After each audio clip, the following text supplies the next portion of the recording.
future post-pandemic.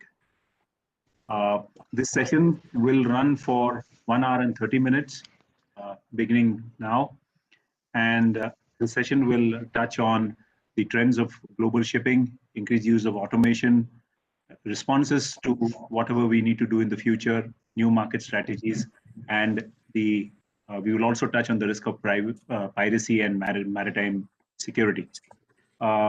In order to, before we ask the speakers to come in, and in order to set the context, we have made a short film that we would like to play for you. And can I request that the film be played, please?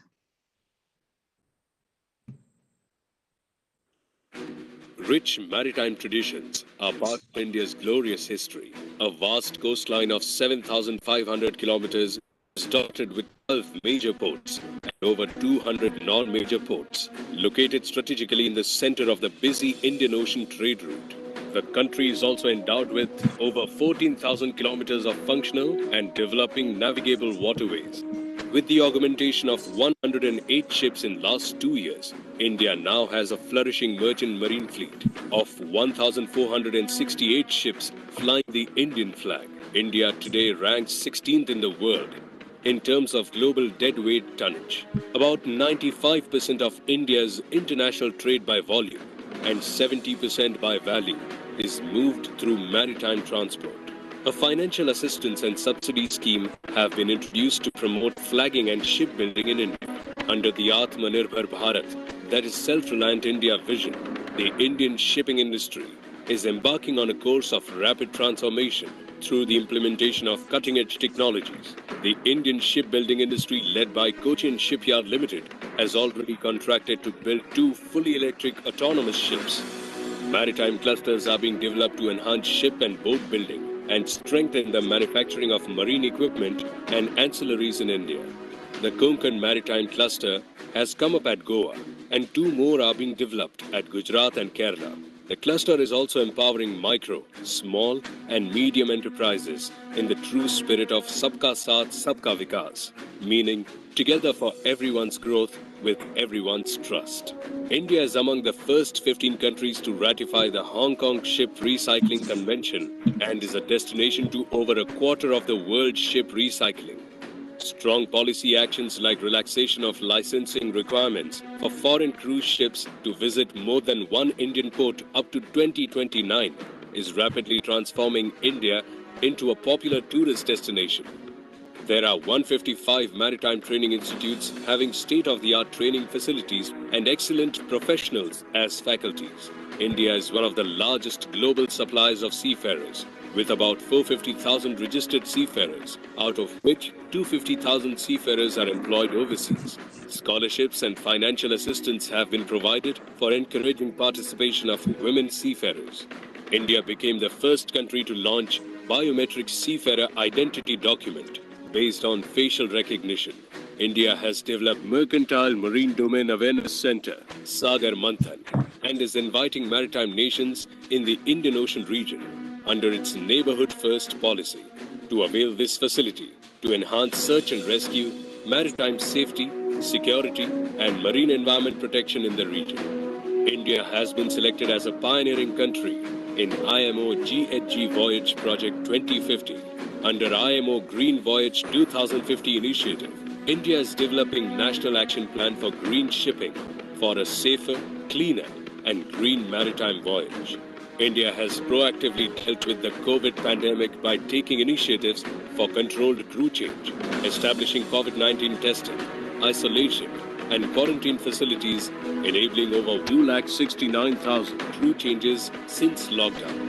A new 3-tier mechanism comprising of e-learning, virtual classes, and online exit exam was launched to resume training and enabling seafarers to complete mandatory STCW courses.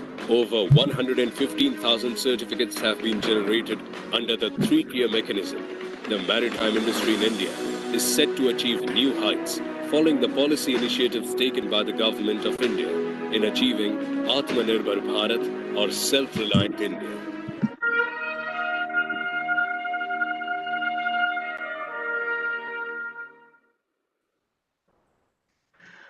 Okay, so thank you very much. The Director General of Shipping, Mr. Amitabh Kumar, was to set the context, but he is right now as a host in another meeting that has got delayed. So the responsibility is mine. I'm going to start with a small presentation that has been prepared by the DG and try and be as effective as he is as a speaker.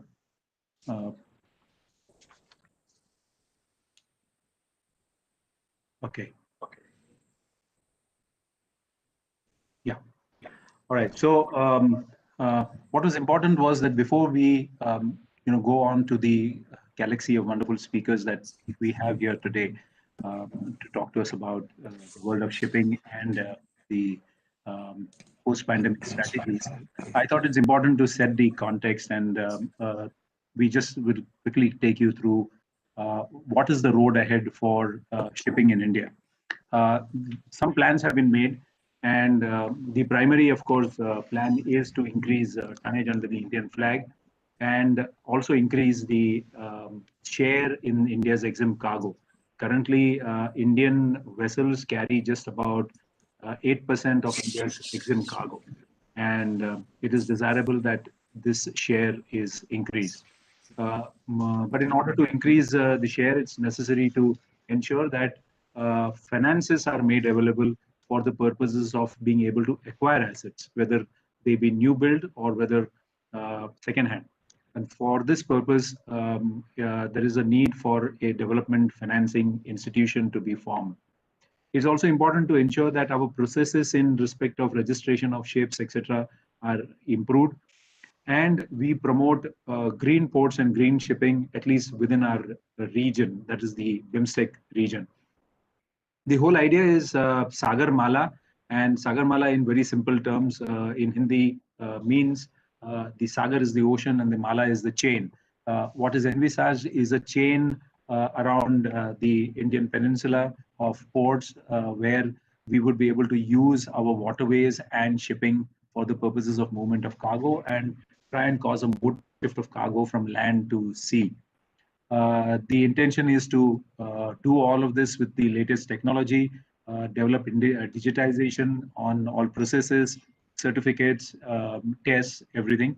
And then, we managed COVID-19, and now we look ahead to what needs to be done. Uh, there were a few challenges that we faced with, as a result of the lockdown, and it's important that we remind ourselves what we suffered from. The first was of course, the threat to the shipping and the logistics trade itself when everything came to a shutdown. Uh, uh, we then realized that there were no SOPs. Now nobody was ready for this. We didn't even know how to deal with this thing, and the whole problem that related to the threats to ports and ships, and threat to the ships by ports itself. India is a large country, so many states, people coming in from various states and coming in as seafarers. So coordination between the government and the state agencies. India is a federal system of governance. Coupled with that, we had the issue of expired certificates of not only the vessels, but the seafarers themselves, and then the movement of the seafarers. What was therefore done was that we engaged in massive consultation with the DG shipping, and certain officers, including the DG himself, was available on that day. On those days, it was Zoom, and we were all available on Zoom on a regular basis to look at what problems the industry was facing. Groups were prepared where all of us were in continuous touch with the administration and with the ministry. The minister himself was holding meetings on every alternate days, and that it gave us the edge insofar as what was needed to be done with the other ministries. As you would see, the DG shipping and their officers would receive mails, calls.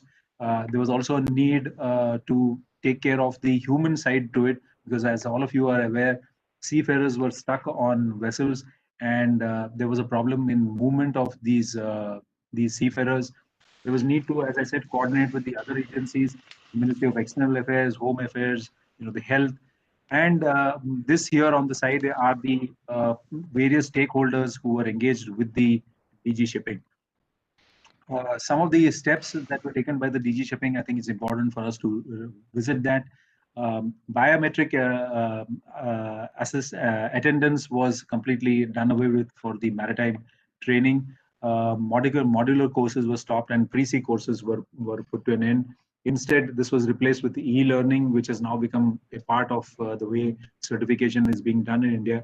And I think it's commendable that about more than 3 lakh people, which is about 300,000 people enrolled in the e-learnings, and about 200,000 in the virtual classes.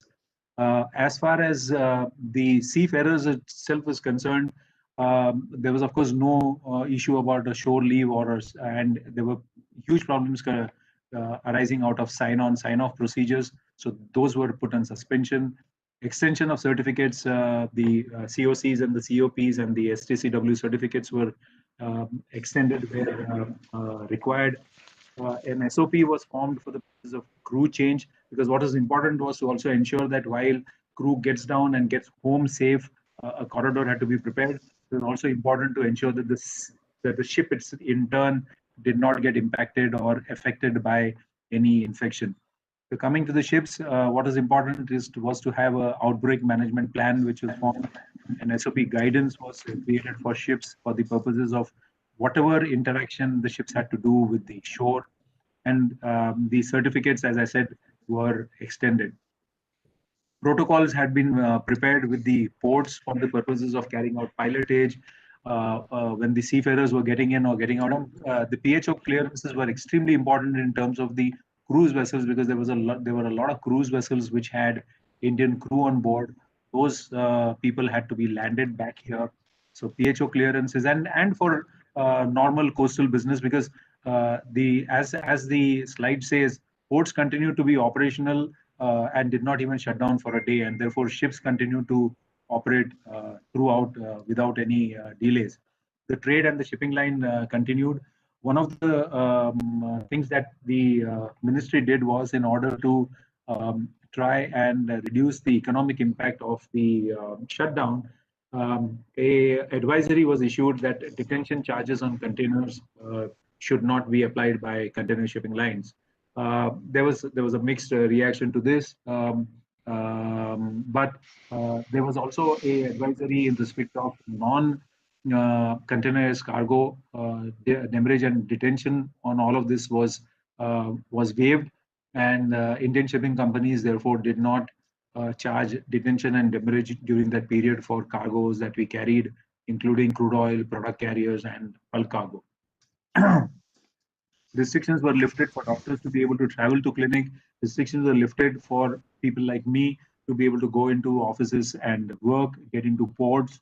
Ports acted as the coordinating agencies for the purposes of coordinating with the local police and the police station. And RPS, the RPS are the crewing agencies. They were allowed to travel to work, and therefore the business continued. I wouldn't say as usual, but the business continued without any interruption. Uh, we come back to where we started off from. One of the important things that we need to do now is, with all of this in place, and it is the dream that we increase India's tonnage. And right now, we are aware that we are a minuscule 1.2%, and it is our ambition to try and see whether we can increase the Indian tonnage from 1.2% to 5%.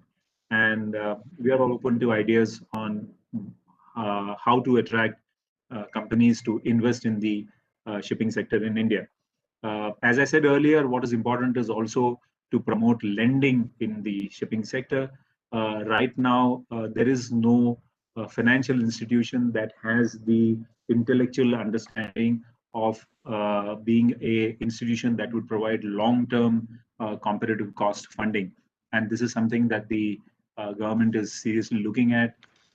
In this budget, it has been proposed to form a national infrastructure pipeline, and hopefully shipping will also be able to get its share for shipping finance. The government has also decided to relax the criteria for registration of ships. And now vessels need not be wholly owned by Indians. As long as they are substantially owned by Indians, such vessels will be allowed to be registered under the Indian flag. Overseas Indians, that is Indians who were of, people who are of Indian origin and having what is called a overseas citizen of India OCI card, would be allowed to also register ships in their own names. Joint ventures with foreign partners will be allowed. And informatively, as all of you may be aware, and for those of you who don't, 100% foreign direct investment is allowed in ships, and therefore a foreign company can 100% own a vessel under Indian flag. All that they need to do is to form a local company here in India. So that is clear. And one of the radical changes that is being proposed is to register bareboat charter demise vessels on a BBCD, and therefore the Indian flag will permit dual flagging, whereby a vessel under another flag can be bareboat chartered demise in India. Registration of certificates, whether it be for the registration of the ship or those of the ship crew, are all online. And the entire right of refusal policy has now been changed. There is priority being given to building ships in India, and therefore, in that context, ships which are built in India would be given a right of first refusal. The right of first refusal means that you would be allowed to match the rate given by a non-Indian flag vessel, and you would be allowed to carry that cargo on exactly the same terms and conditions that have been offered competitively by a non-Indian shipping company. What this means is that the consumer does not pay more, but there is a benefit in flagging. Recently, in the budget, also a substantial sum of money has been also allocated for the purposes of ensuring that more government cargoes travel on Indian ships and or Indian flagships. And it is hoped that through that policy, people will flag more vessels in India.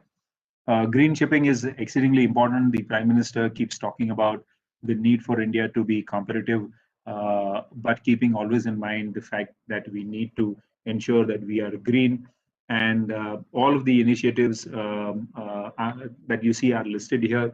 I would particularly draw attention to point number 4, which I believe is a policy that the DG Shipping adopted for the purposes of Indian vessels. This did create some kind of concern, but we have gradually moved towards that. And the whole idea is to ban complete single-use plastic from ships. Solarization of ship is, of course, something that we are looking at very clearly. And we are also hoping that the speakers who speak after me here will also touch on some of these green shipping initiative. Lastly, on the international cooperation, we've entered into agreements with Bangladesh for the purpose of coastal shipping. BIMSTEC areas, we are looking forward to seeing how we can cooperate with them. Maritime and technological cooperation has been entered into with Denmark. We are sharing the mercantile maritime domain awareness platform with Sri Lanka and Maldives. And we hope to see an increased engagement at IMO as well as WMU, who have now formed a university cluster here in India. A digital governance portal has been created, and the whole idea is to ensure that everything becomes online, as it is done in some of the best shipping countries. And we are hoping that in the next 3 to 4 months, the governance system from the Maritime Administration would be fully electronic. This talks about the digital transformation, as I said, and most of these things we've touched on the digital certification, registration, and more important is point number 7, where the intention of the administration is to move towards risk-based FSI through design of risk-based methodology. This will be something that was good for us as Indian ship owners. That brings me an end to the presentation, and I will stop sharing. Just give me a moment. Yeah. Okay. So having said that, and wasting any more time, I will quickly now request the first speaker of the day, I would request Mr. Richard Maid, who is the managing editor of the Lloyd's of London, to come forward and give us his thoughts. Thank you. Over to you, Richard. Thank you very much. It's a great pleasure to be here. How do I get my slides up? Is that something you guys are doing for me?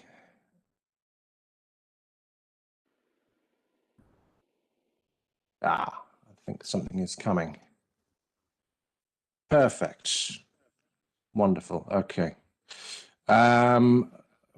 Okay, I have to work out how we move that on. Can I request we move on to the next slide? I don't quite see how I can move them on this end. Perfect. Thank you very much. Okay.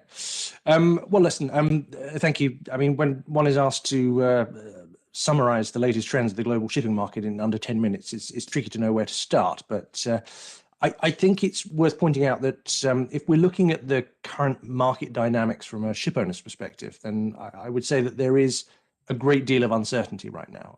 In some respects, the pain points for shipping and ship owners remain unchanged, of course.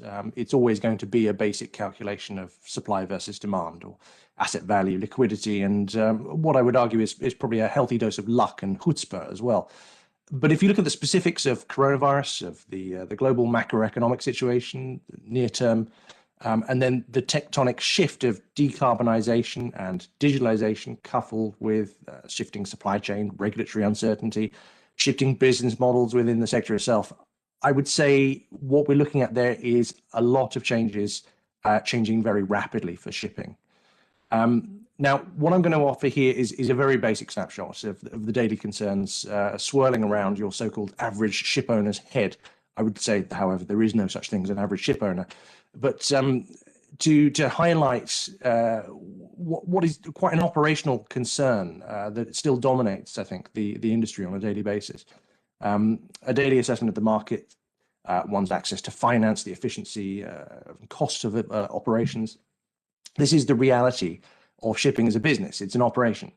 And then, of course, there's the big caveat at the bottom, events, dear boy, events. I realize that reference may be slightly unclear, but I am invoking here the British Prime Minister, Harold Macmillan, who famously, when he took office in 1957, was asked what would determine his government's course. He replied with characteristic Edwardian language, events, dear boy, events. And this really is my central point. When you're considering the current disruption and trends in shipping, it actually has very little to do with shipping itself. If we just move on to the next slide. Generally, when I'm describing the shipping markets, this is a fairly standard slide that I use internally and externally.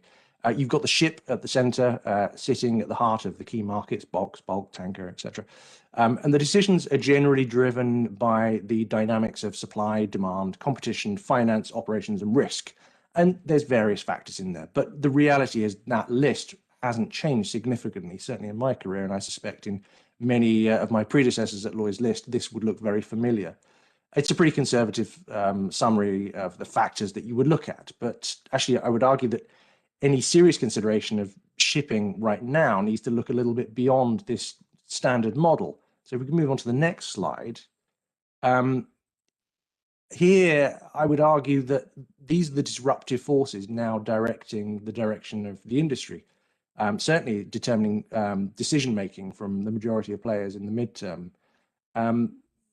This is a non-exhaustive list. It's a fairly sort of summarized series of things that I would suggest should be on the agenda in terms of long-term disruptive factors that are now driving the shipping industry. The thing I hope that you'll probably notice from the outset here is that very few of them, arguably none of them, have anything to do with shipping. These are outside forces acting upon the shipping sector in most cases. Each one is, of course, a topic in its own right, and we could spend many, many hours discussing them. I don't have time to go into them in any meaningful way, but I would argue that in some way, they all link back to the three key drivers at the top that I've noted: decarbonization, digitalization, and transparency. These are the ones that I say are effectively being forced upon the industry. That's, let's be fair, the industry has been proven to be something of a laggard, I would say, in terms of proactive change. But increasingly it has little agency in determining most of the direction of these changes. So if we just quickly move on to the next bit while we're sort of thinking about that. While we're talking about digitalization, from the shipping company's point of view, we're talking about operational efficiency, reduced fuel, lower cost, better margins. A better carbon footprint in this consideration is a nice bonus, but it's not the goal. It comes in the form of adapted and targeted maintenance and service of ships, equipment, route planning, speed adaptation to ETA, port availability, weather routing, reduced ballast sailings, predicted ETAs of competing vessels in the targeted area. These are all now possible in terms of the digital applications that we're looking at. But that's the base level. When we get into the nitty-gritty of digitalization, then we're talking about fleet optimization, essentially. We're talking about the real efficiency in terms of supply chain integration, which of course is not being pushed by the ship owners themselves. This is being pushed primarily by the cargo interests, the logistics sector, even by some government and port actors, if we're talking about containerized sector. And then we're talking about supply chain dynamics being pushed increasingly by the likes of Amazon and Alibaba. Adding value is not about the ship at this stage. We're talking about vertical integration of logistics supply chains. We're talking about requiring data standardization across the industry, transparency, and then we're into blockchain and e-bills of lading and the requirement to standardize the archaic mess that is still trade finance for those of you who are engaged in such things. This list of transparency, when I talk about transparency, I appreciate we are talking about an arguably fairly nebulous term, but I would say it is a very important concept that we need to be talking about more as an industry for this purposes of this conversation. I've made a very short list here. I mean, this is just some of the underlying transparency issues in the industry that I think should be a high priority right now, from sanctions compliance to carbon monitoring, tracking, supply chain integration. Lloyd's List has championed for some time now the need to find new ways of unlocking and creating value. I've been advocating transparency as one of the keys for this for a while. We've actually just produced a special report on it for anybody who's got access to lloydslist.com if you want to go into some further detail here. But do have a look. The next slide, if you don't mind, is the biggie, the big $1.7 trillion question of how we decarbonize the shipping industry. As disruptors go, I would say it is pretty much an era-defining question. But I would say it's not just about shipping. And if we just move on to the next slide very briefly, I did promise you this was going to be a quick run through. Obviously, we don't have time to go into the meaningful insights here, but I would just stress this key takeaway. It is not just about shipping. Any of these factors are about the global energy transition that will be driven by forces outside of the control of the maritime sector. And therefore, this is about how shipping sits within a rapidly changing global value chain, in my view. The roadmap, again, next slide, please. The roadmap to 2050. Now, this may seem like a long journey, and yes, it is a way off. But as we all know, what we're talking about here is a series of asset investment decisions today that risk early obsolescence if we don't get this transition right. I suspect Stephen is probably going to be talking in a little bit more depth about some of these things, but I mean, buying ships today that won't be delivered for 2 years and should last for around 25 years is a risk when we don't know exactly what fuels we're going to be using from 2030. So if we just go into the short and the medium and the long-term dynamics here, next slide, if you don't mind. I mean, in terms of short-term dynamics, we're still focused, I would say, on the asset for the foreseeable future, for the next few years. And we're talking about here making the call between retrofitting efficiency long enough into that roadmap that we just saw, so that zero or low carbon decisions can be taken down the road, when we hope there is going to be a little bit more certainty. Ship owners, I would argue, are in a race to be second when it comes to decarbonizing the global fleet. First movers, well, they risk expensive early obsolescence, while the laggards looking to profit from an uneven transition, well, they risk being left behind by rapidly changing market requirements that are I would say, increasingly running ahead of what is looking to be a protracted series of regulatory timelines. This is the Goldilocks risk approach, not too soon, not too late. I won't get lost down the LNG transition arguments because we don't have time, but I think it's fair to say that there is absolutely some risk in all of the approaches in this transition. And most of the shipping industry is, if we're being entirely honest, looking at making the least worst decisions right now. If we just move on to the next bit where we consider the midterm dynamics, this is where things get more complicated because the global Richard. Okay, the global call to decarbonize shipping, well, that increases costs, but it does little to support the existing revenues and certainly the ability to yield a return on invested capital. That's not going to improve just because the fuel mix changes. And then if we go to the final slide where we're looking long term, this is where we are talking less about the engineering solutions and the infrastructure and fuel. This is where we're talking about the business models and the value drivers. We should be careful not to view these changes in isolation. The global call to decarbonize shipping is a question of moving many parts across many sectors and industries. And personally, I believe that the real disruption is about how the industry considers the nature of asset ownership, how it creates value and finds scale and standardization in what is today, I'm afraid, still a deeply fragmented, inefficient and analog industry. So many challenges, many disruptions ahead, but I would argue certainly some opportunities for everybody to take. Thank you. Thank you, Richard, and like you said, within 10 minutes, extremely difficult for anybody and for all of you. I understand the pressure, but I call Anne Stephenson, the Director General and the Chief Executive Officer of Danish Shipping Denmark, to say her piece. I think you need to unmute yourself, Anne.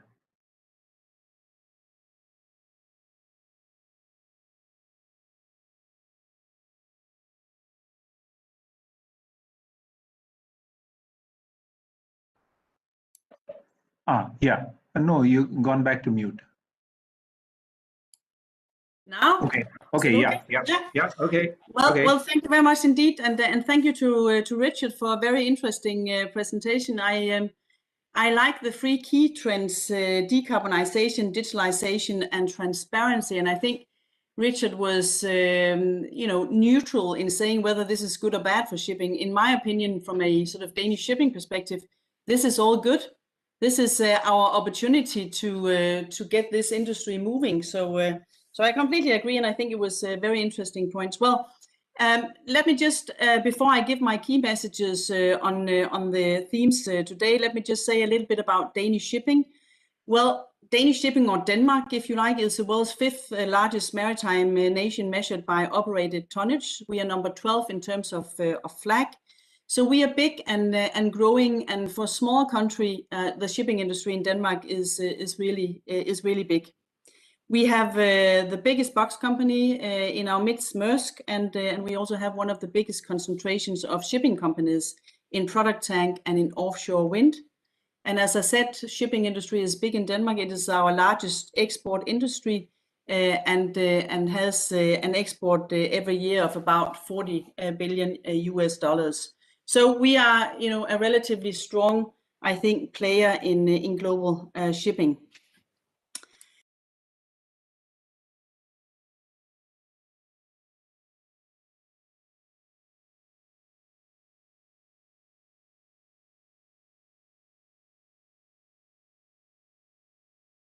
And you've muted yourself again. I'm sorry to interrupt.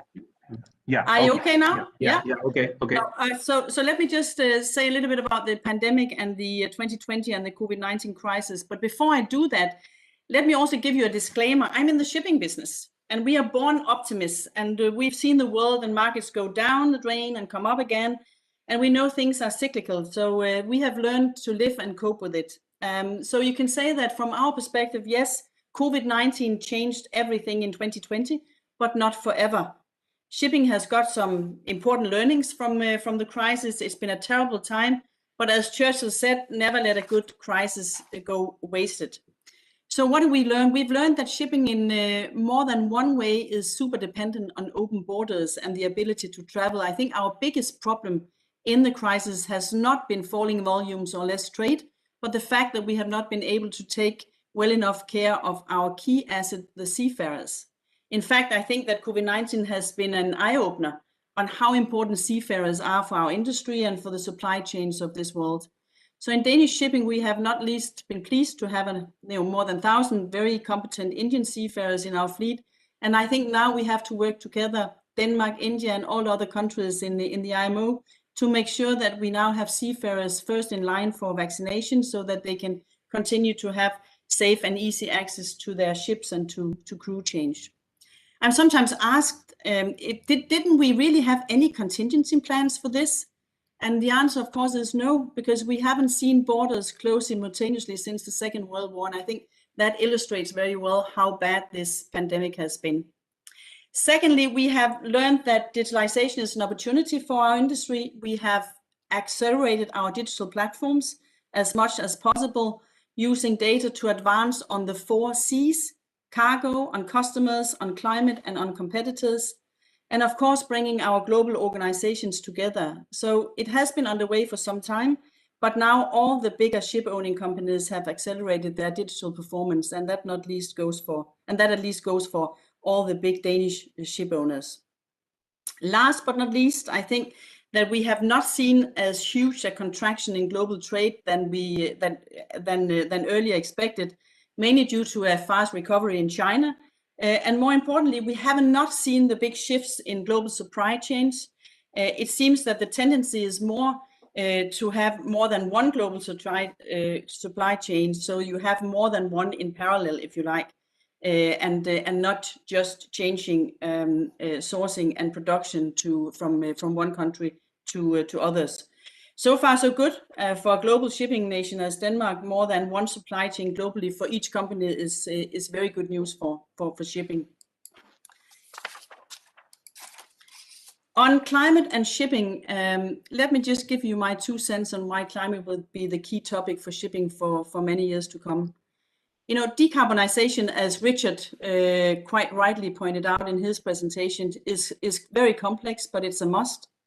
There is no real alternative to shipping as a global infrastructure for trade and secure supply chains. And there's no alternative for the future of shipping if we don't find the route to the emission-free ship. So today, global shipping accounts for almost 3% of global emissions, same as Germany.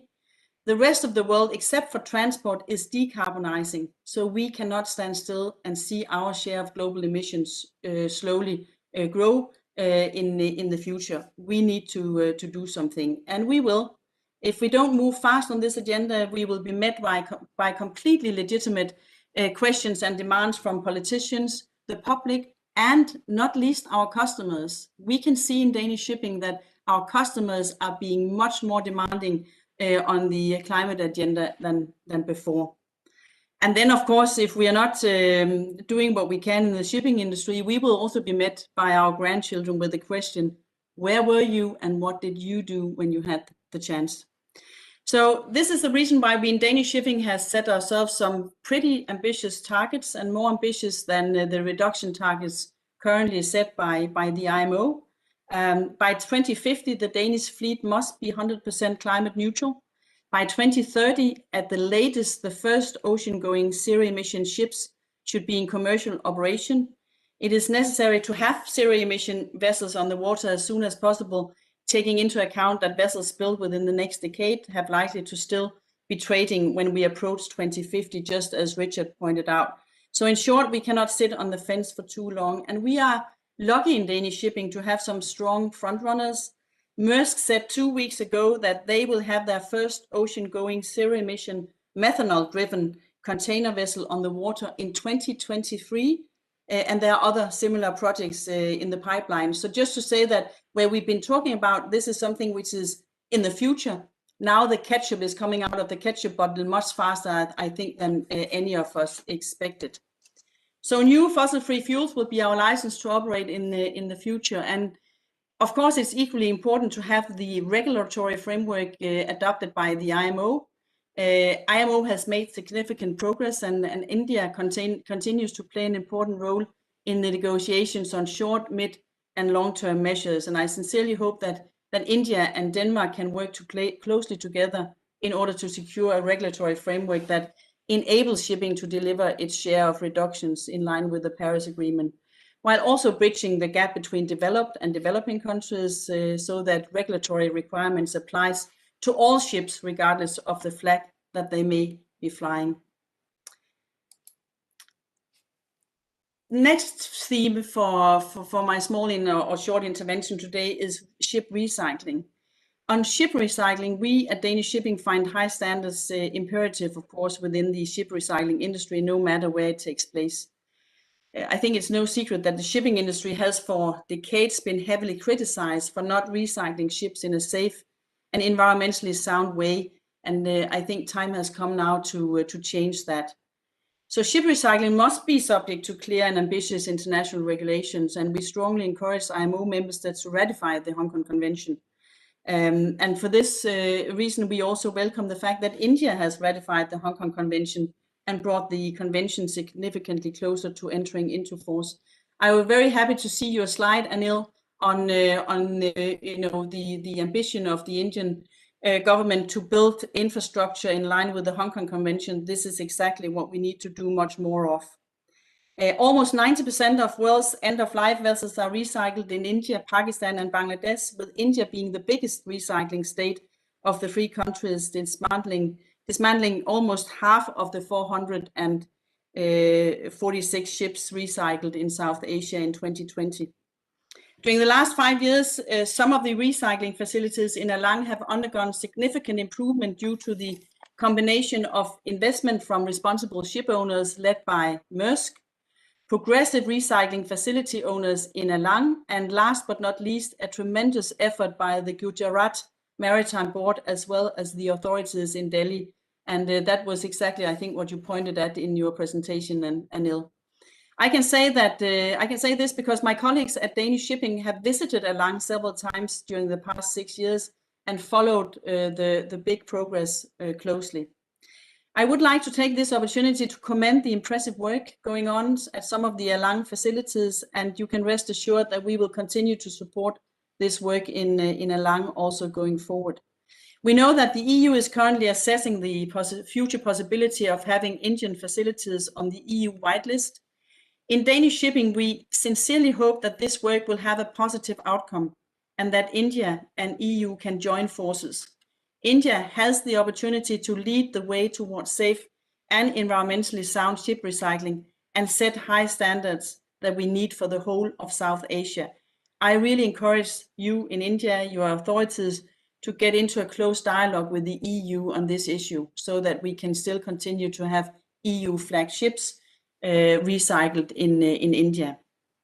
I also sincerely hope that the Green Strategic Partnership between our two countries, between Denmark and India, which was signed last year by Prime Minister Modi and Prime Minister Frederiksen, can pave the way for strengthened collaboration so the upgraded facilities in Alang can be approved by the EU and obtain a competitive advantage based on safe and sound recycling methods. Last but not least, I'm optimistic about the sea and about the future, because the sea is and will be an important part of the solution to a number of the world's key challenges going forward. And that, of course, requires shipping and maritime services. The growing world population and the need for reducing our carbon footprint will increase demand for new business activities at sea in the coming decades. According to the OECD, the blue economic potential primarily lies within the sectors of offshore wind and industrial fishery going forward towards 2030. In offshore wind alone, we are looking at 25% annual growth rates. This will be a major driver for growth, but also exploitation of resources at the seabed will be a business opportunity, as well as contributing to finding minerals and rare metals, which are in scarce supplies globally. On offshore wind, it is already clear that offshore wind is and will continue to be a major part of the blue economy. Why? because the climate change agenda and the fact that we are in the middle of the transition from a fossil fuel global economy to a green and carbon neutral future will drive the need for more carbon neutral sources of energy, and offshore wind is a big part of that answer. Also because offshore wind can be used to producing some of the new fuels through a power to X technology, fuels that will be used in ships.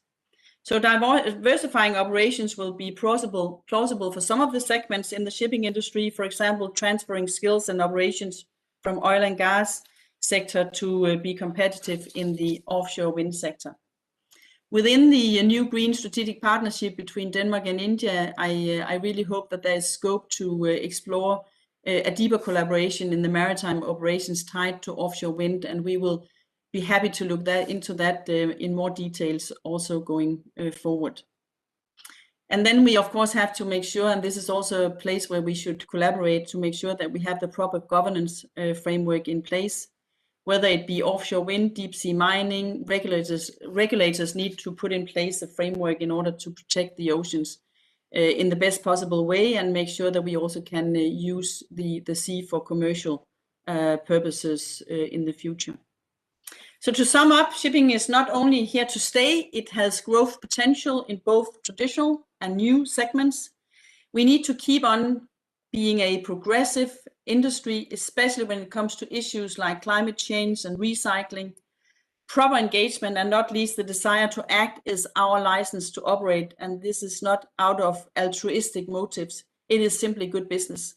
There are challenges out there, but we have to overcome them, and we will, as always, and we will be keen to work closely with you in India and elsewhere in the world to achieve our objectives. So thank you very much. Thank you. Thank you, Anne. Thank you very much. Let me assure you that we are equally keen to work with the EU on this ship recycling. But I will now need to come back to the next speaker, and I'd like to invite Dr. Michael Lind, who's the Associate Professor and the Senior Strategic Research Advisor of the Safety and Transport Department of the RISE, which is the Research Institute of Sweden. Dr. Lind, the floor is yours. Thank you. Thanks a lot. I hope that my presentation can be brought up here. That's Anne's presentation, so let's move forward to Michael Lind's presentation, maybe. I can try to do yours, Anne, but I would like to hear yours. both to all my previous speakers here, I would be very happy to echo the message here. While the presentation is brought up, I will start talking. I will say something about the increased use of automation and digital technology and what India needs to do. And this is, of course, a very challenging title, because I don't think that I've ever been to India. I've been to very many different parts of the world, but I've tried to do some investigation, and let's see what comes out of that. I'm from Sweden. I've been dealing with digitalization associated to the maritime sector now for the last almost 10 years. Before that, I was in the aviation sector, so I think that that is kind of an interesting situation emerging now, and I fully echo my previous speakers here that now is the change is happening. What I see here is that very much what the things that we are talking about is when we are talking about shipping, we come to the heart of sea transports, and it is very much important now to assure a timely supply chain operations, requiring that we need to connect what happens at sea with what happens at shore. Therefore, I have also developed a lot of interest and a lot of people around me on how do you design the future port in a good way.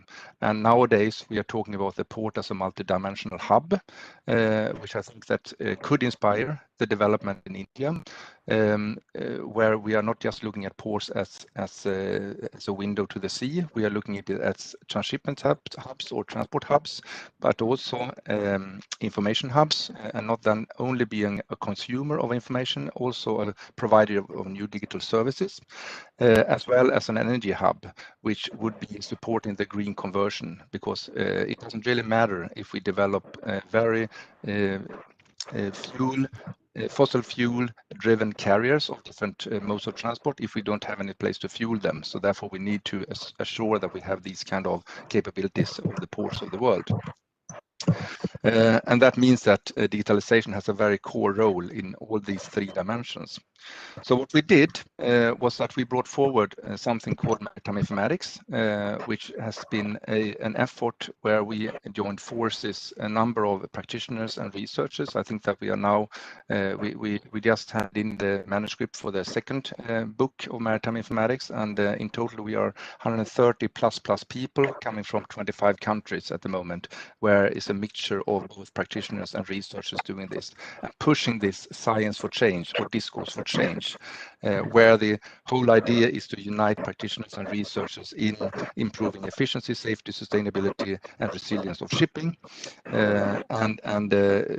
This basically builds up on the idea that practitioners needs to be more reflective, and we need to have researchers coming in and being more engaged in the practice in different way.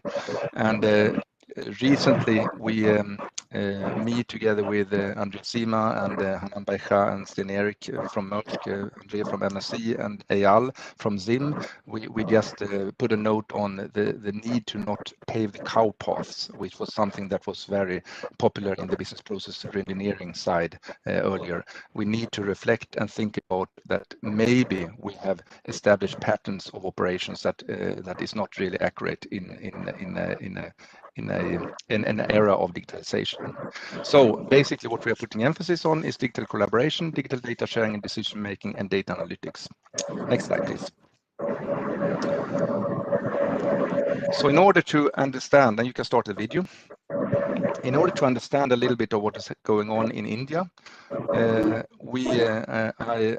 had one of our partners, Marine Benchmark from Sweden, to help me to draw a video on how the movements are happening surrounding India. And what I learned is that there's a lot of things going on the Swedish, on the Indian west coast, with Karachi at the top as one important hub, and then Mundra, Mumbai, and at the bottom Cochin. And the big, the blue ones here is ships that are more than 8,000 TEU. And there you can see that there is a lot of smaller ships moving around here that is providing us a notification of that there's a lot of short sea shipping going on also surrounding India, which is an important situation or comparison in relation to the rest of the world. And this also means that we cannot stay with a situation where we are only looking up on the data feeds that are coming from the shipping company and maybe the fleet operating centers to the shore. We also need to establish interactions between different ports, because otherwise it's going to be too late for the operators to plan. Next slide, please. So there is a blow or wind of automation going on, I would say, and we see that in very many different fields at the moment. We have train automation, we have automation in airports, we do have truck platooning. Some of our Finnish friends, that we are working with, they just showed that they save 32% of the fuel for a convoy of trucks moving. We have the autonomous driving that is coming more and more. We have the fully automated container terminals and also the zero emission autonomous ships. And there's of course a lot of debate here on whether it's desirable to come to an unmanned situation, but at least the autonomous functions is supporting the safety and also the driving of the vessel in more energy efficient ways. And again, this needs data, and we need real-time data to manage this situation. And of course, coming out of that, the combination of both mathematical representation of a physical object or like a ship or a port, etc., is needed when we do digital twinning and where we simulate for empowered decision making. So next slide, please. Very high up. Next slide, please. Very high up on IMO agenda is data sharing, where they are pushing very hard now for the just-in-time arrival guide, and that this is a small step and an important step towards getting what happens at sea aligned with what happens at shore. And I think this is a very commending purpose. And we just recently brought out a statement saying that that it is important when we talk about port call optimization that we both include the ship-centric perspective and the port-centric perspective, because there are two different types of infrastructure that needs to be optimized in that situation. Also, we should not salute and see that there are a number of different industrial-driven associations that are also pushing standardizations, such as in the container liner business, you have the Digital Container Shipping Association, and I think that they are trying to mimic a lot of what IATA is doing for the aviation sector. However, I think that one of the big challenges is to seek how to get people to share data that is outside the contractual relationships. If you have contractual relationships, you can stipulate that the data needs to be shared, but how do we do it with the rest of the data that is really needed for the situational awareness that everybody needs to be able to consume, to adapt and to plan in a good way. And what we see here as today, what we are talking about in Europe is that the amount of zettabytes that are being shared today is about 80% are coming out from data centers of different kinds. It could be a VTS, it could be a fleet operating center, etc. And only 20% is coming out from connected devices. And the European Commission forecasts that that relationship will be reversed in 2025. That means a lot of data for business intelligence. Next slide, please. So, next slide. Thanks. So the next step here, or the need, is really, and I think that that is basically what my previous speakers are also saying, is we need to enhance the transparency and the predictability, and it needs to be enabled by standardized data sharing. And standardized data sharing means that we need to come to an agreement what data to share, when to share it, who can share it, and who can consume it. We need to acknowledge that, and I think I saw a report now that 80% of the ports of the world are not digitalized enough or do not have enough digital capabilities. I think there was a World Bank Forum that brought that out together with IHPH, and it is not on the agenda to develop the digital capabilities either. So it doesn't really matter if we want to reduce or if we want to decarbonize, is it like 2.7% or something like that, that shipping is affecting our planet today. It doesn't really matter as long as we do not get the big mass with us. And I think that a very big point here is to drive towards situational awareness and not try to say that this is the governance model that you should use. It's better that we see that each party that is involved is actually contributing to the puzzle with the pieces of the situational awareness. And that includes that ports are sharing data with each other, etc. And also, of course, that we are aiming towards a more data-driven decision-making. And in the effort then to balance both the capital productivity, because it's nothing bad to earn money, but we also need to take the energy efficiency dimension into consideration, which is more of a societal concern. And you will need to do this through ecosystem collaboration. Recently, World Economic Forum, together with UNCTAD and us, we brought out an article on information sharing communities for digitally enabled supply chain visibility. And it was very interesting because we started talking about the big why. Why do we need to share data? And honestly, there are 6,000 to 12,000 people dying every day out of starvation.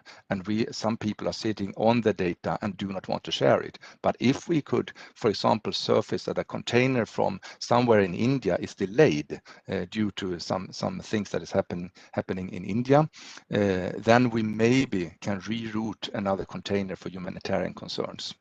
I think that is a call for action that we need to align forces jointly, all of us. Next slide, please. So Having said all this, first of all, I would like to encourage India to be invited into the maritime informatics community. You see that and Denmark is already there via BIMCO at least, and Maersk as well. So please, this is a movement that is happening. We just brought forward the first maritime informatics book ever happening that will now serve as a basis for both maritime training, and I foresee that the seafarers and other maritime workers are going to upgrade their capabilities in digitalization. Is also being entered and coming into maritime education. And also to comment on Anne's last slide here on ship recycling, we have in this other book coming out now also comment on maritime circularity, which I think is extremely interesting.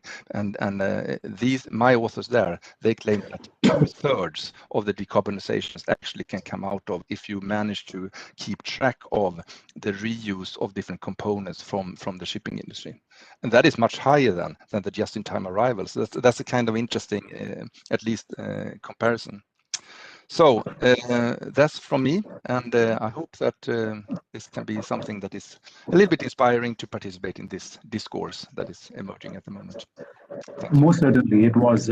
Thank you, Dr. Lin. I will now quickly move on to the Managing Director of Clarkson's Research, Steve Gordon, who's here with us to speak on the opportunities of new market and effective responses and plans for the future. 10 minutes, Stephen. Thank you. Okay, Anil and the organisers of the Maritime India Summit, many thanks for the invitation, and it's a pleasure to speak today.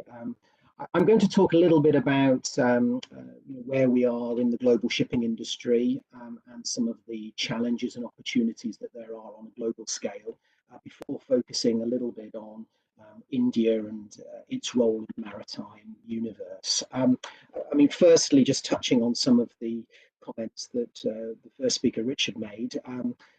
Last year was a uniquely challenging year and really dominated by the shipping industry's attempts to manage disruption, and I would argue its attempts to go green as part of the green transition. Now, in my presentation, I have quite a lot of statistics. I'm very happy to share those with any of the participants of the summit.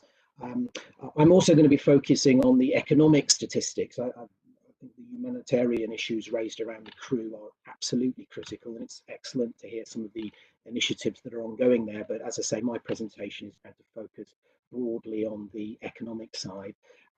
Firstly, the shipping industry is absolutely at the heart of global trade. It's 85% of all traded volumes are by sea. It got to nearly 12 billion tons, and with the economic shock of the COVID pandemic, we dropped down to around 11.5 billion tons. One of the messages is that the shipping industry has managed the disruption relatively well so far from an economic perspective, certainly in the large volume sectors where disruption has actually created some upside opportunities. If you look at the data points in the graphs on the right-hand side, these are global statistics on the number of port calls, and you can see quite a strong recovery there. And on the far right-hand side, we have volumes recovering in tons. So from a GDP perspective, the pandemic was actually much more significant than the financial crisis. But from a seaborne trade perspective, we've actually had trade reductions slightly less and a more quick rebound. So as I say, from an economic perspective, some positive elements to take out of shipping's ability to manage the disruption to date. Shipping has also, I would argue, performed well relative to other transportation sectors.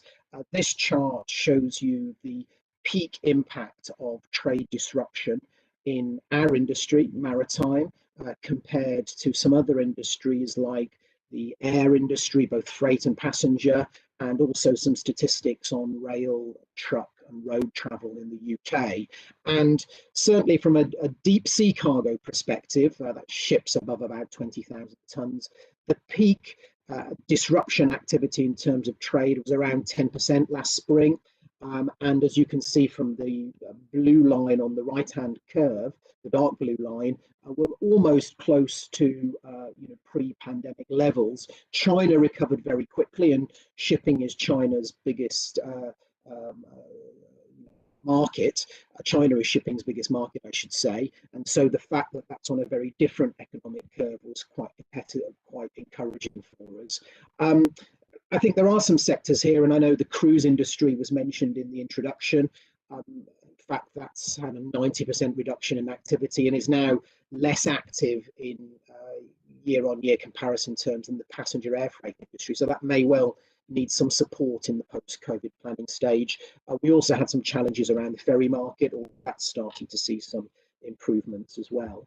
And in terms of the earning potential for ship owners, again, what we've seen over the last sort of 12 months or so is that a lot of the volatility and disruption for shipping industry, and I won't mention all of them, but we had floating storage we had 12% of the fleet in floating storage for the tanker side, super rates last May. We've got a booming container freight market at the moment, as we get a surge in volumes and congestion in ports and containers in the wrong place.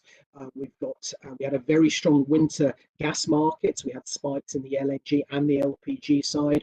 At the moment, mid-sized bulk carriers are doing very well. So across all of these markets, we've had, certainly in the volume trade side, we've had periods of upside disruption, much more challenging in offshore oil and gas, not wind. The previous speaker spoke about we had a record investment in the offshore wind industry last year, but offshore oil and gas, cruise, passenger, much more challenging and probably likely to need more support in this post-COVID planning stage. Another feature from a global perspective is the shipping supply side. The real challenge of the previous major economic crisis, the financial crisis, was the size of our order book and the growth of the world fleet that really depressed the shipping market economically for much of the last decade. Today, the world shipping new building order book is at a 30-year low. It's around 7% of the fleet. Interestingly, for the Indian-owned fleet, it's only 2%. So even lower new build investment from an Indian perspective. At the financial crisis, we had an order book that was over 50% of the fleet. So that's, I would argue, positive for our economic recovery in the shipping market post-pandemic, but it's also a challenge for our fleet renewal. Decarbonisation has been mentioned on a number of times. It's the biggest challenge and also the biggest opportunity facing the shipping industry. We estimate that $1 trillion of new build investment may be needed this year, but not just new building activity, retrofitting of energy saving technologies, perhaps other measures like slow steaming. So that investment is going to be absolutely crucial. Another statistic on the Indian fleet, we have 25% globally of the maritime fleet is eco, has an electronic main engine. The same percentage for the Indian fleet is 7%. So perhaps, again, some investment needed. And when we look at the opportunities and challenges for post-COVID period, of course, technology, investments in infrastructure. I think there's a big debate around globalization versus regionalization. Geopolitics, I think, is perhaps going to be more challenging in the coming decade. But I do believe that you come back to the decarbonisation piece and echoing a lot of the comments that have been made previously. Shipping is, according to our data, the shipping industry produced just over 800 million tonnes of carbon dioxide last year. That's 2.4% of global greenhouse of carbon dioxide emissions. I do think it's worth telling some of the positives about the shipping carbon story. We have brought our emissions down in the last 10, 15 years, mainly because of slow steaming, and we are the most carbon efficient mode of transportation, 3 times as rail, 9 times as truck. And I think from an Indian perspective, with the length of your coastline, the ability to move freight off rail and road, I think that's a very exciting opportunity that you have there in India because of your very specific geography. And the financing of this green transition. Again, I'm very interested by Anil's comments. The shipping landscape has changed dramatically in the last 10 to 15 years, and it's changing again because of the green agenda. And I think capacity and creative ways to make shipping suitable in order to access green finance, I think it's absolutely critical. And I'm really interested that India may be developing some sources by itself. Having done the global introduction, I'd just like to say a few words around the Indian piece. I think Anil mentioned it in the broader strategy, in fact. But we estimate that India is around 7% of all global imports. It nearly got to 800 million tons. It dropped back towards 700 million tons last year. We think that during the course of 2021, we'll get back to where we were in 2019, pre-COVID pandemic levels would be an excellent result. And in 2022 to go beyond 800 million tons of imports. And going forward, along with China and other Asian economies, we do see India as having very strong growth. For example, we see that 1/3 of crude oil growth, seaborne imports, will be India. We had 7% growth in LNG cargoes into India last year. So I think lots of growth potential. On the ownership side, again, I think our numbers are quite consistent with the ones that Anil put up. We have about 17 million gross tons owned by Indian shipping companies. That's about 1.2% of global tonnage. 50% of that fleet is over 15 years of age, under 2% of the fleet on order. So I think we would argue some strong investments needed from a new building perspective, but also retrofitting of technology onto existing ships to support the meeting of short-term, the IMO 2030 short-term measures, for example. There's a chart of some of the major Indian shipping companies. As I say, I'll share all of these statistics with anybody that's interested, and also welcome feedback, because sometimes it's difficult to get these numbers absolutely right. The flag we have at about 0.8% of global tonnage, and the classification society for India a little bit lower again at around 0.5% of the global fleet. From a port perspective, I won't go into this in any particular detail. I ran some statistics in terms of the tonnage calling at Indian ports, and indeed both in tonnage and in numeric terms, and some quite significant ports. And again, very fascinating to hear some of the investments and government initiatives that are going in to many of these ports around the world. So Anil, I'll round up and summarize there. It really has been an unprecedented year for the global shipping industry in trying to manage disruption and going green. I think shipping has coped economically quite well. We have a very low order book at a time when we arguably need to really be accelerating the fleet renewal process. Only 4% of the world fleet by tonnage is alternative fueled. 30% of the order book is alternative fueled. So we're making some progress, but there's a long way to go. Yes, India is underperforming in its ownership of tonnage relative to its trade position. But again, I think that gives great opportunities for growth, particularly as we are moving into this green transition and this huge fleet renewal program. So I'll stop there, Anil. Very happy to share any of these data and statistics after the call. And personally, I'm very excited about the coming decade for the shipping industry and our efforts to go green. And actually, when I speak to ship owners at the moment, there's quite a bit of optimism, both in terms of the outlook for the shipping markets economically and in trying to face some of these important challenges that the shipping industry faces. So thank you very much. Thank you, Steve. I'm so happy to see what you presented, the story about world shipping and Indian shipping, and I'm hoping that we benefits of growth for Indian shipping and modernization of tonnage. We move on to our next speaker, which is Mr. Cyrus Modi, who is the Deputy Director of the ICC Commercial Crime Services at the International Maritime Bureau. Mr. Modi, the floor is yours. Thank you very much. Can you all see the screen? Yes, we can. Excellent. Respected Chair, thank you very much for inviting the IMB to present at virtual Maritime India Summit. As background to the IMB, we are affiliated to and are considered as the anti-crime arm of the International Chamber of Commerce, which is the World Business Organization, and they are headquartered in Paris.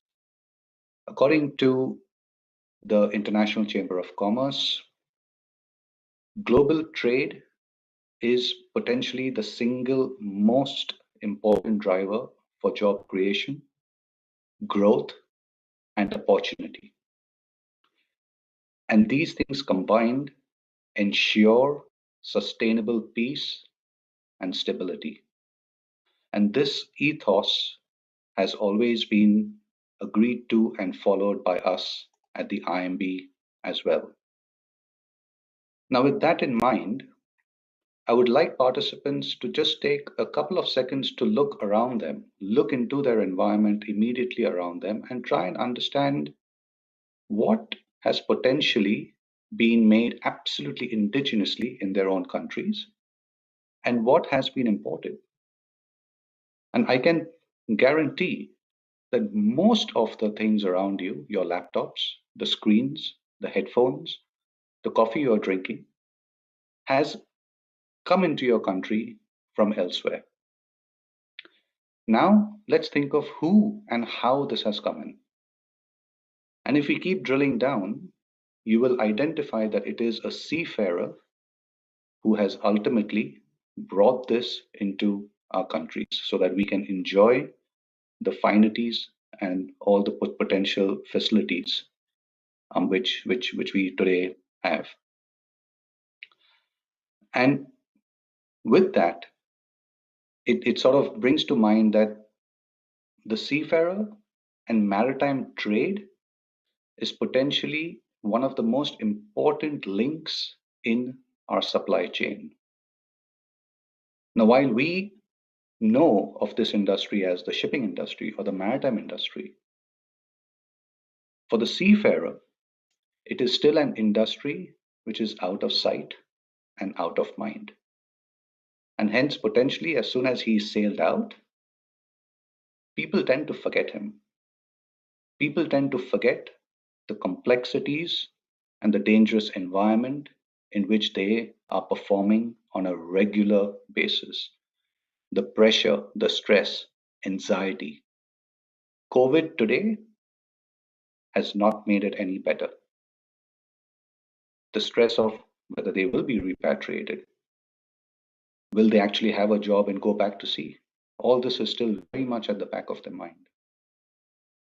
And if this isn't enough, our seafarers, even today, have to deal with the added stress of being potentially attacked by pirates or armed robbers, being boarded, threatened, injured, taken hostage, kidnapped, and even killed. And this isn't something which should be allowed to continue in this day and age.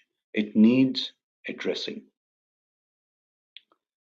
Now, the IMB Piracy Reporting Center started off in 1991, and it was at a time where there were very limited options for seafarers to actually report any form of crime on board their vessels.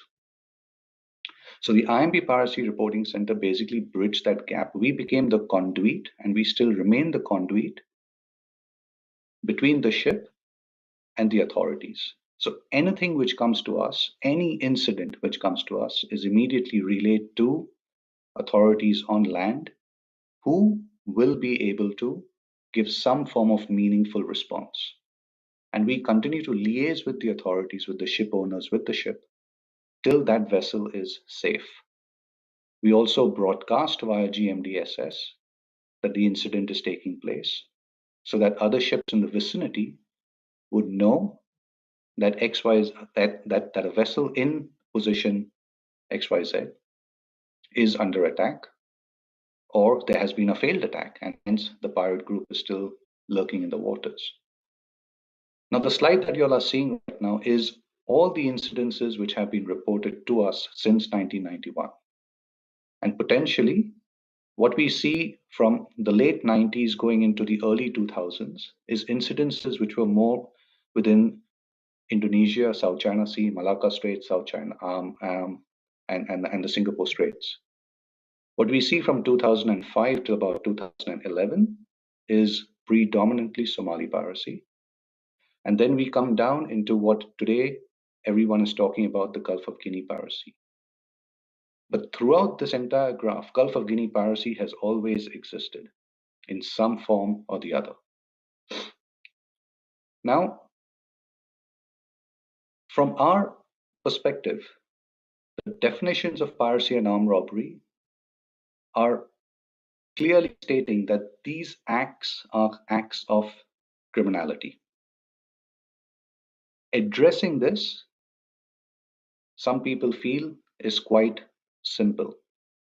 In reality, however, there are complexities and it tends to be very resource heavy, and hence it is a costly affair for those countries, for those coastal states which are being affected by this crime.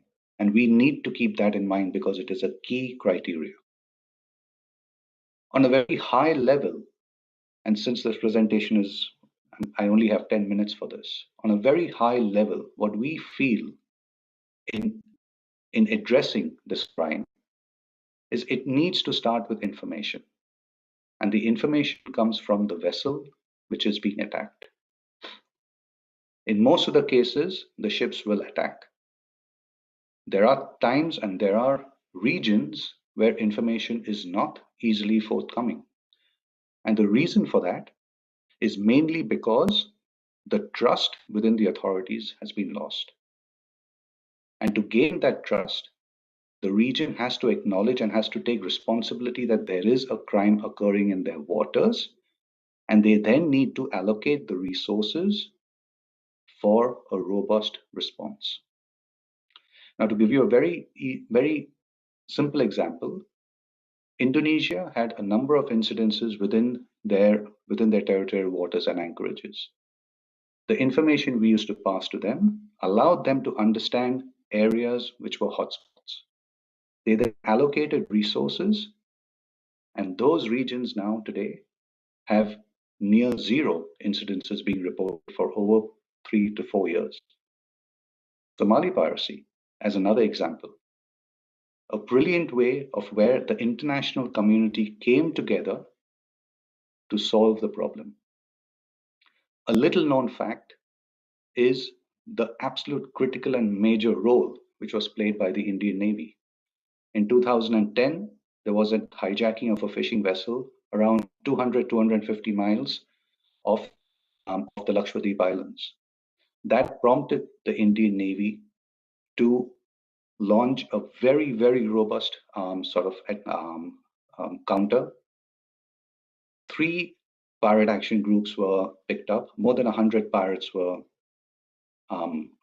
arrested.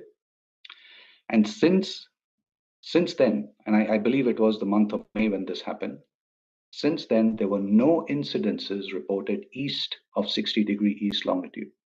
And that was one of the biggest turning points of Somali piracy, a robust response. Now, we have to also acknowledge the fact that this crime which happens is extremely fluid. The waters join countries together. That is the beauty of being out at sea. It allows trade to happen. But on the same token, it also ensures that a criminal or a criminal act can move from one jurisdiction into the other. And hence, areas where this crime takes place need to come together under regional cooperations, under bilateral agreements to allow hot pursuit to take place, or at least, at the very least, allow information to be shared inter and intra-government agencies. This is critical. That would then allow or to help collect evidence to build up enough for prosecutions and meaningful sentences under law. And I would like to end by indicating that these crimes take place in communities which don't want to probably do this crime out of their own free will. They do this because there is a need and a necessity. However, they don't realize and understand what the consequences of their crimes are. And hence, if there is a degree of resource put into the education, understanding as to why this should not happen, and if it does happen, there will be consequences, that would allow this square to be circled, allow a meaningful response to this crime of piracy and armed robbery. I'm really sorry that this has been a quick presentation. I'm just giving you a flavor, but I hope it's allowed some degree of insight into what could potentially be done. Thank you very much. Thank you, Mr. Modi. I completely agree. It's, within 10 minutes to talk about something as complex as this is really a short. But as you just referred to, our next speaker is somebody that we are all looking forward to, and the Indian Navy played an extremely important role in control of operations of Somalia vis-a-vis Indian ships. And I must, before I ask you to speak, sir, I must acknowledge the presence of our Director General of Shipping, Mr. Amitabh Kumar, who's here, who has joined us midway after he's finished the other session. So welcome, sir. Things have gone quite well, and it would have been nice if you were here to set some context to us. But I think in respecting the time of everybody else, I'm going to go on to requesting the Vice Chief of Naval Staff, Vice Admiral G. Ashok Kumar, to speak to us on maritime security and domain awareness. And then if we have some time, maybe, sir, you can also speak, if you're there. Thank you. Over to you, CNS sir. Sorry, Vice CNS sir. Thank you. Let me just share my presentation.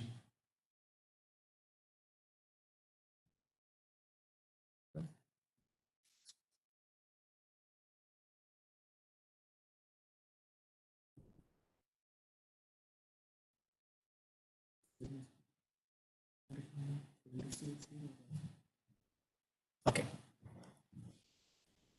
Can you all see the presentation? Yes, we can. Okay, good evening, all of you. It's a pleasure for me to be here. And in the next few minutes, I shall just talk about maritime security and as to how Indian Navy deals with it.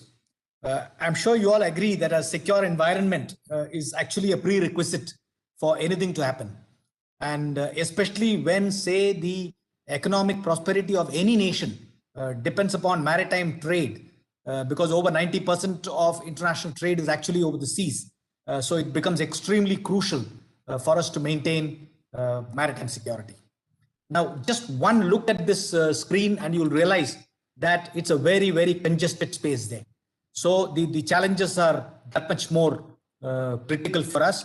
About 140,000 merchant ships transit the ISLs in the Indian Ocean on an annual basis. And there are about 5.5 lakh fishing boats at any given time. In fact, the country of India alone puts out something like 3.8 lakh fishing boats.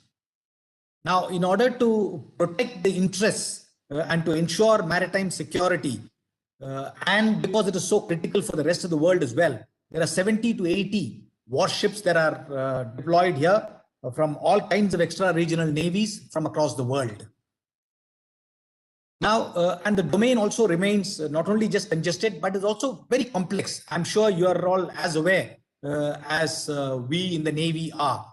Because the seas are global commons, it permits deployment wherever in the open seas, except of course in territorial waters and of other countries, because these are global commons. And the UNCLOS actually provides for even warships to be deployed up to close to 12 nautical miles from any country.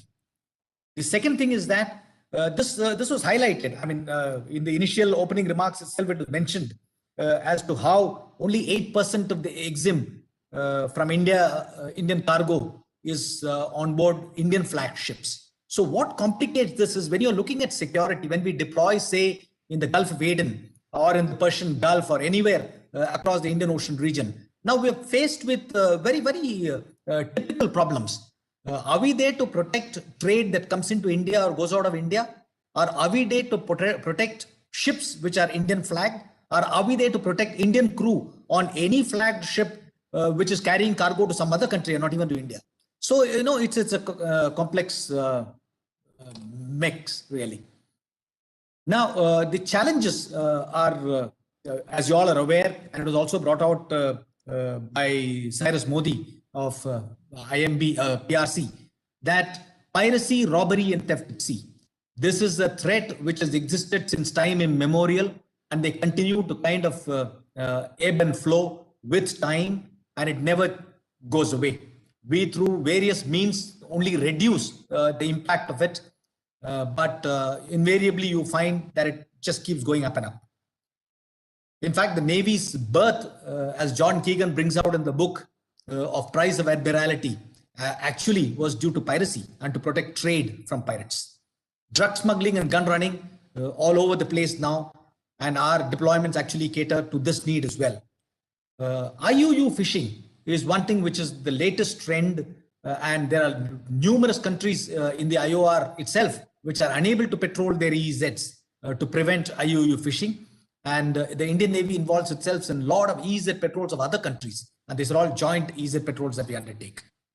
Illegal human immigration, you are aware of. Even now, we are faced with the Rohingya crisis that continues to happen time and again on our eastern seaboard. Maritime terrorism is something that you all are fully aware. We ourselves are victims of maritime terrorism, which I'll cover a couple of slides later. But there are also other threats which are now emerging. Unmanned explosive-laden boats. They just come and ram into ships which are transiting. This is especially so off the Yemeni coast, because of the fight which is on between the Saudi UAE-led coalition and the Houthi rebels who are in Yemen. So destruction of an unmanned boat by Saudi Royal Navy in the Red Sea in Jan 20 is a classic example.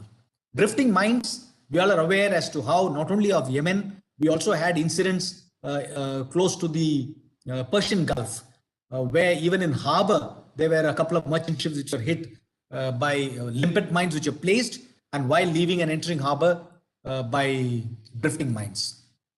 Use of drones for aerial attacks is the latest trend that you see. They are able to control this drone and specifically target anything that is required from distances which were unimaginable a couple of months ago, forget about years. Piracy and armed robbery, as I said, not only is the the Gulf of Aden and the Malacca Straits once in a while sees a lot of piracy incidents, but the new hot spot is the Gulf of Guinea region, where we have had to respond to a number of piracy incidents which have happened. In fact, if you see in 2020 alone, there were 131 incidents which were reported. Now, so what did the Indian Navy do? We moved on to something called the mission-based deployments. We just realized that the oceans are so vast that it is impossible for us to react at the speed and within the time that is required for us to react. So we transitioned into what is called the mission-based deployments. We now have ships deployed, as you're aware, for the POG, which is the piracy of the Gulf, in the Gulf of Aden, or the Gulf Depth, which is the Persian Gulf, South Depth closer to Mauritius, Seychelles, and Madagascar, Sendep, which is between Sri Lanka and Maldives, through which a majority of the ISLs actually transit east to west and west to east, Maldep, which is basically the Malacca Straits Patrol, Nordep, closer to Bangladesh, and Sundep, which is basically of the Sunda Straits. Now, there are a couple of very important MARSEC missions that we undertake. Ops Sankalp was the one which was launched in June 19. The incidents that I mentioned of UAE when there were merchant vessels running into floating mines, and the Strait of Hormuz was becoming a hot spot. There was a request, in fact, from the merchant vessels community and from the DG shipping of ours, that whether the Indian Navy could deploy and provide safe escort for them. So we deployed the marine commandos who used to embark on one side to the east of the Strait of Hormuz, escort the ships westward and disembark to the west, and then get into another ship which was transiting towards the east. So this operation we have continuously undertaken since June 19, and the ship continues to be deployed in that area. Next is the POG that I mentioned of the Gulf of Aden. We have been deployed there since October 2008. And since October 2008, round the clock, 365 days a year, an Indian naval ship with its own Prahar, which is the Marine Commandos, and a shipborne helicopter. We have escorted over 3,900 ships and about 25,000 seafarers. But having said that, this number now comes to a grinding halt because we have stopped escort operations. What we now do is that we realize that if you are stuck in an escort with 2 or 3 ships undertaking this escort operations, then we are unable to respond if somebody else were to come up with an SOS call. So therefore, we thought it's a free patrol would be better for us to respond to any panic that might come up. I must also mention here about what Cyrus Modi mentioned about the Operation West of Lakshadweep and Minicoy. This was launched in 2010. Very interestingly and just coincidentally, I was the Chief Staff Officer Operations of the Western Naval Command at that point in time. We launched an operation called the Op Island Watch because piracy had moved from the east of Somalia and reached up to our Lakshadweep and Minicoy Islands. In fact, I still recall a Bangladeshi ship, Jahan Muni, was the trigger for us to launch this operation because it was hijacked right off the Lakshadweep and Minicoy Islands. That was hugely successful, and the high-risk area, which was promulgated right up to the west coast of India, gradually went back to where it actually belongs, only in the Gulf of Aden region. I mentioned about coastal security, and in fact, this 2611 was really a watershed for us. We realized that we need to do a lot more, and there were a number of things that happened insofar as creating a maritime domain awareness was concerned. And the Indian Navy was designated the authority for overall maritime security. Not that it was not earlier, but it also mandated that the Coast Guard, State Marine Police, and other central and state agencies for coastal defense will all assist the Indian Navy. So this was the big step. And so we launched something called the Information Management and Analysis Center.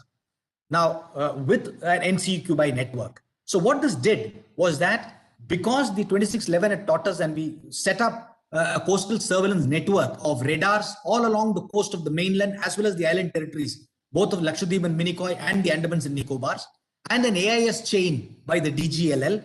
All this picture was collated at the IMAC, which is located here at Gurugram in Delhi. And this picture was shared with all the nodes of Indian Navy and the Coast Guard. This also integrates maritime information with 7 ministries. And the multi-agency center, what we intend doing is to upgrade that to a national maritime domain awareness center and have a joint manning. And this room that we have, we are willing to actually share with anyone in this country. In fact, just a couple of days back, the Minister of Shipping had visited the IMAC, was very impressed with the facility that we have. And we have promised to share this with the ops room that is planned to be set up with the Ministry of Shipping as well. The other big step that we took insofar as maritime security was concerned was the Information Fusion Center of the Indian Ocean region. As you'll realize, the maritime security threats are pretty unique, that they are actually transnational in nature. So the approach has got to be multinational. One nation cannot alone fight the maritime domain. So this Information Fusion Center was launched in December 18, and it has got now linkages with 21 countries and 24 international centers, including Tanko and the OCIMF. Now, not only that, we opened out this IFC IOR not only for our national agencies, but also international liaison officers. We already have about 5 of them from US, France, Australia, Japan, and Singapore, who are located in the IFC IOR. And very soon, we will have a lot more. We have launched a website as well, and we put out monthly maritime security updates, which are available for download at the link that I have shown. We have got linkages with the recap organization as well, ISC at Singapore, as well as the Piracy Reporting Center at Kuala Lumpur. This organization also conducts workshops and seminars. As I mentioned, it's a multilateral kind of an organization. And we also collate the information that we gain through white shipping information exchange. And you will find a lot of these countries, some of these countries at least, do not have the ability to collate the white shipping information. Therefore, we have actually set up coastal surveillance radar systems for them. And there are about 5 countries where we have already set up, and some more are in the pipeline. And this picture is actually shared with us, and it merges with the IFC IOR picture. So this is a lot of things that we do in so far as maritime security is concerned, and this is in keeping with the Honorable Prime Minister's vision of security and growth for all in the region. He coined this wonderful phrase, and it actually the acronym is SAGAR, which also means ocean. And Indian Navy, with all these efforts, has now become the preferred security partner for all our neighbors here. And we are also the first responder because we're distributed all around the Indian Ocean region through our mission-based deployments. So thank you very much. And if there is any questions or any clarification that you need to seek from me, I'll be happy to answer them. Thank you. Thank you, sir. I must, definitely once again thank the Indian Navy for their prominent role and their assistance. And for us in the Merchant Navy, you are always standing alongside us as a brother. Thank you so much for everything, and thank you for your time, and for all the Navy personnel who do so much for us. I think we have come to the end of the session. We don't have any time for any questions, but since our DG is here, sir, I know that you have to rush into the other thing. Can I just request you to say a few words, sir, if you can? Thank you.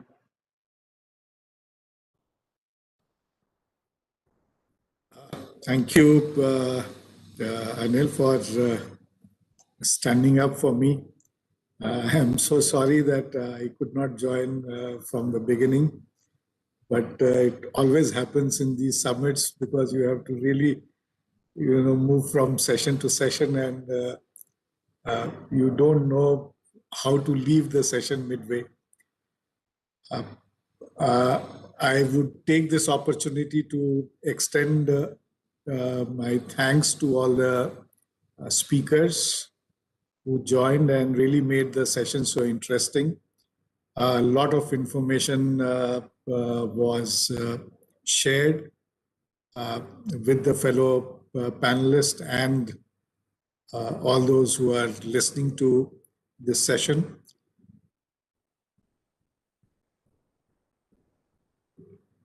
Merchant Navy and Navy have to go hand in hand, and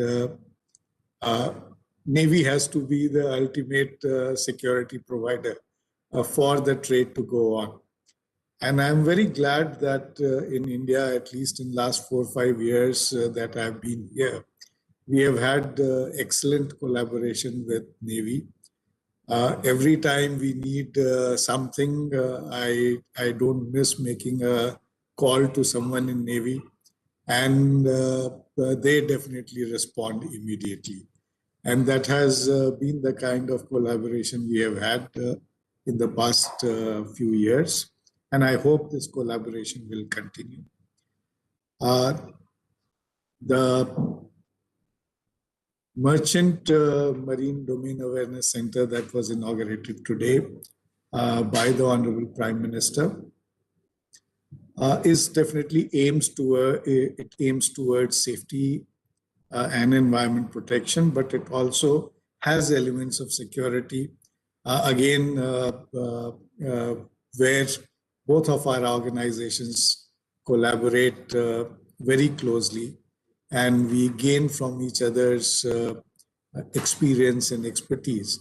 And it's mostly that we gain from the Navy's expertise, and at times we do share some information with them. Piracy, of course, is one of the major areas where both of us collaborate. We go and participate in contact group of Piracy's meetings regularly.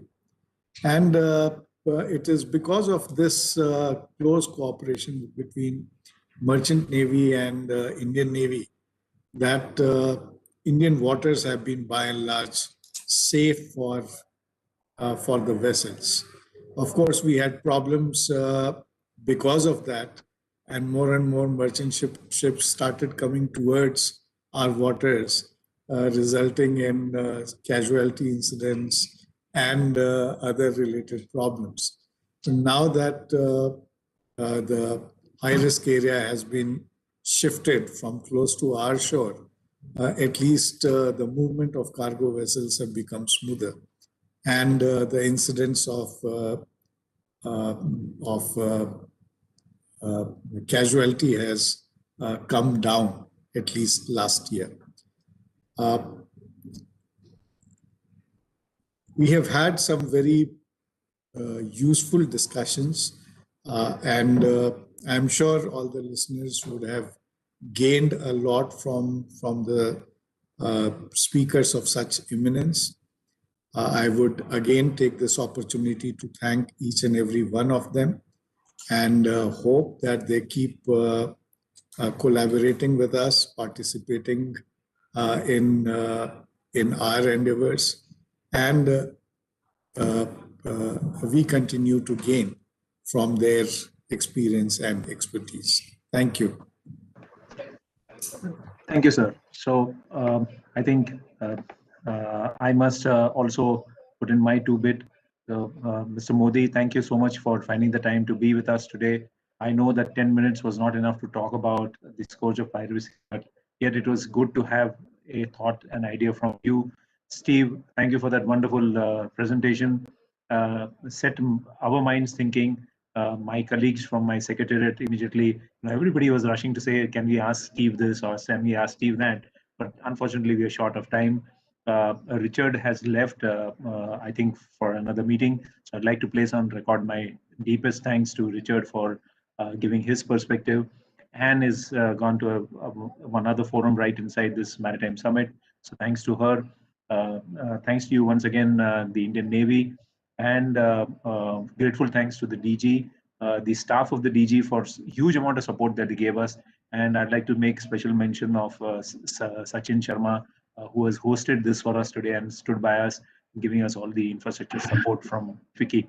So thank you, Sachin. And thank you, everybody. Thank you for your time. And as DG said, we look forward to collaborating with you in the future again. Please feel free to let us know any ideas that you may have, which we would be grateful for. Thank you, and have a good day.